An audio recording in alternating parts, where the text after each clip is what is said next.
नदी के किनारे बसे इस जंगल में हवा बढ़ती जा रही थी। बाकी परिंदों ने तो अपने घोंसलों की मरम्मत कर ली थी, लेकिन रानो चिड़िया का घोंसला अब भी अधूरा और कमजोर था। रानो गरीब थी और इस साल सर्दी वक्त से पहले आ गई थी। उसके दो छोटे बच्चे गुड़िया और कुकू घोंसले में सिमटे बैठे थे। अम्मी, ठंड लग रही है, क्या आज खाने को कुछ नहीं है? सुबह से पेट में चूहे दौड़ रहे हैं। बच्चों, बस थोड़ा सब्र करो, ये हवा जरा थम जाए, मैं फौरन आप दोनों के लिए दाना लेकर आती हूँ। बाहर बर्फीली हवा साए साए की खौफनाक आवाज निकाल रही थी। रानो के घोंसले से कुछ ही ऊपर कालू कौवे का बड़ा और मजबूत घर था। कालू और उसकी पत्नी गोरी कौवी अपने गर्म घोंसले में बैठे नीचे रानो की बेबसी का तमाशा देख रहे थे। उनके घोंसले में सूखे मेवों और अनाज का भंडार था। अरे सुनिए जी, जरा नीचे तो देखिए, वो रानो कलमुही फिर अपने बच्चों को परों में दबाए बैठी है। लगता है इस सर्दी में तीनों ही जमकर मर जाएंगे। मैंने तो पहले ही कहा था, अकल चाहिए घर बनाने के लिए। ये चिड़िया होती ही बेवकूफ हैं। अरे घोंसला नदी के इतने करीब और इतनी कमजोर टहनी पर बनाया है कि एक तेज झोंका भी बर्दाश्त नहीं कर पाएगा।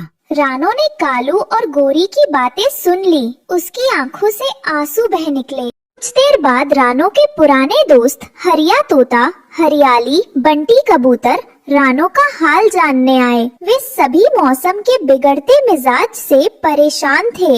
रानो बहन, आप ठीक तो हैं?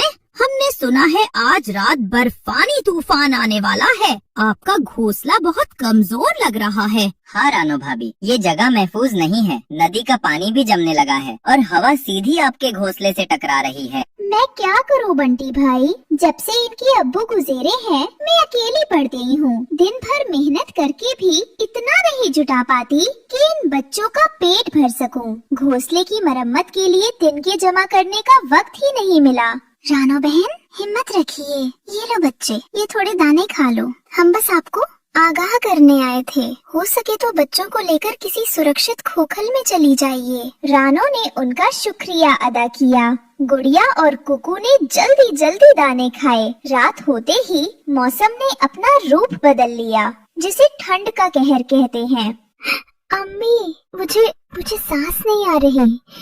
मेरे पंजे सुन्न हो गए हैं। नहीं मेरे बच्चों, हिम्मत रखो, मैं हूँ नंबर। मैं तुम्हें कुछ नहीं होने दूंगी। मैं अपने परों से तुम्हें ढक लेती हूँ। उसका पूरा जिस्म कड़ रहा था, लेकिन वो अपने बच्चों को बचाने के लिए सब कुछ सहने को तैयार थी। हवा का एक बेहद तेज और बर्फीला झोंका आया, जिससे रानो का घोंसला टूटकर नीचे गिर गया। वो तीनों बर्फ में बिखर गए। रानो फौरन उठी। उसने देखा गुड़िया और कुकू की आंखें ठंड से बंद हो रही थी। गुड़िया, कुकू, आंखें खोलो। नहीं बच्चों, आप सो नहीं सकते। अगर आप सो गए तो फिर कभी नहीं उठोगे।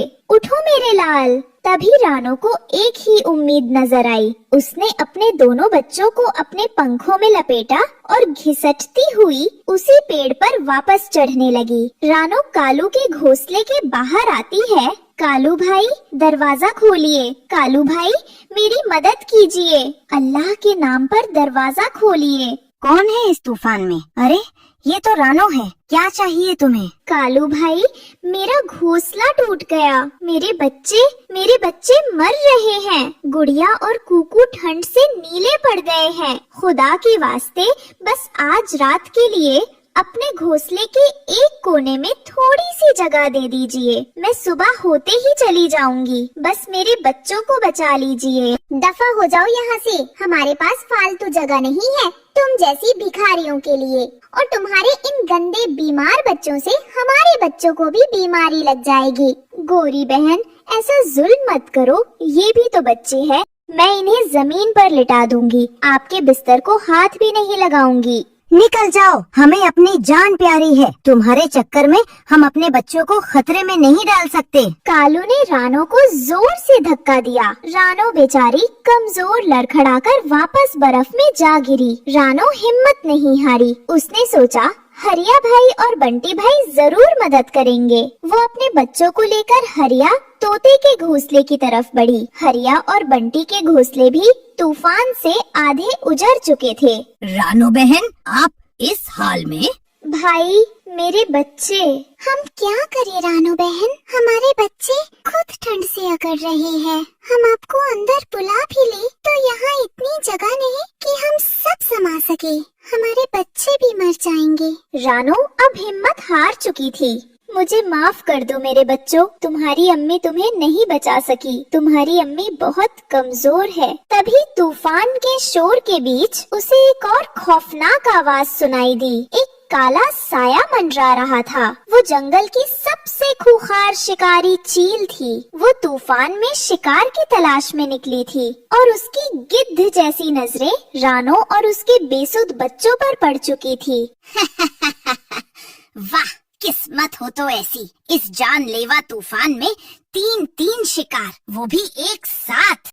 आज तो दावत हो जाएगी। रानो जानती थी कि वो इस चील का मुकाबला नहीं कर सकती। जैसे ही चील ने अपने नुकीले पंजों के साथ झपट्टा मारा, रानो अपनी सारी ताकत बटोरकर हवा में उछली। खबरदार, मेरे बच्चों को हाथ भी लगाया तो।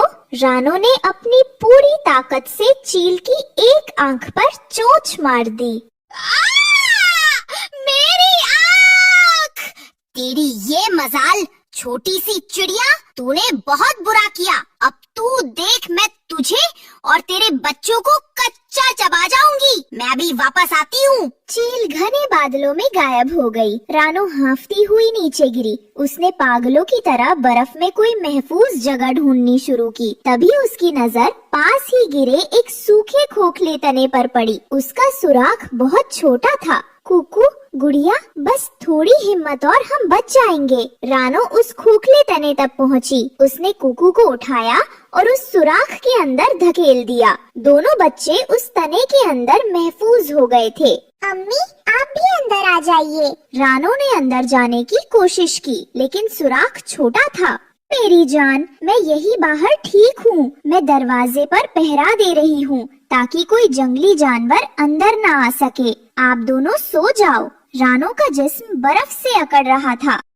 वो जानती थी कि वो जम रही है, लेकिन उसके दिल में सुकून था कि उसके बच्चे गर्म और महफूज है। तभी वो चील वापस आ गई थी। उसने रानो को देखा। रानो, हट जा मेरे रास्ते से। पहले तेरे बच्चों को खाऊंगी, फिर तुझे। जब तक मैं जिंदा हूँ, तुम मेरे बच्चों तक नहीं पहुँच सकती। चील ने अपने मजबूत पंजों से रानो को नोचना शुरू कर दिया। रानो का जिस्म लहूलुहान हो गया। रानो तड़प रही थी, लेकिन उसने सुराख को नहीं छोड़ा। चील गुस्से में पागल हो गई। उसने अपना आखिरी जानलेवा वार किया। रानो की चीख उस बर्फीले तूफान में दबकर रह गई। वो मर चुकी थी, लेकिन मरते हुए भी उसके जिस्म ने उसके बच्चों की जान बचा ली थी। फिर चील हार मानकर जख्मी वहाँ से चली गई। सुबह तूफान थम चुका था। हरिया तोता, हरियाली तोती, बंटी और बबली रानो को ढूंढने निकले। रानो भाभी, आप कहाँ हैं? हाय अल्लाह, इस तूफान में वो बेचारी कहाँ गई होगी? तभी हरिया तोते की नजर उस खोखले तने पर पड़ी। नहीं नहीं, रानो बहन। ये मंजर देखकर सबका दिल दहल गया। बंटी ने जब रानो के बेजान शरीर को हटाया तो अंदर से 2 मासूम आवाजें आई। अम्मी, क्या सुबह हो?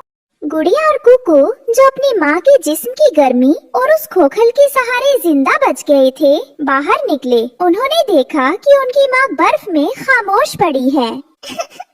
अम्मी, आपने कहा था आप पहरा दे रही हो। उठो अम्मी, हमें छोड़कर मत जाओ। पूरा जंगल उन 2 यतीम बच्चों की चीखों से गूंज उठा। कालू और गोरी ने भी अपने घोंसले से ये मंजर देखा और शर्मिंदगी से उनकी आंखें झुक गई। हरिया और बंटी ने बच्चों को संभाला, लेकिन वो जानते थे कि दुनिया की कोई चीज उस माँ की कमी पूरी नहीं कर सकती, जिसने अपने बच्चों को जिंदगी देने के लिए अपनी जान कुर्बान कर दी।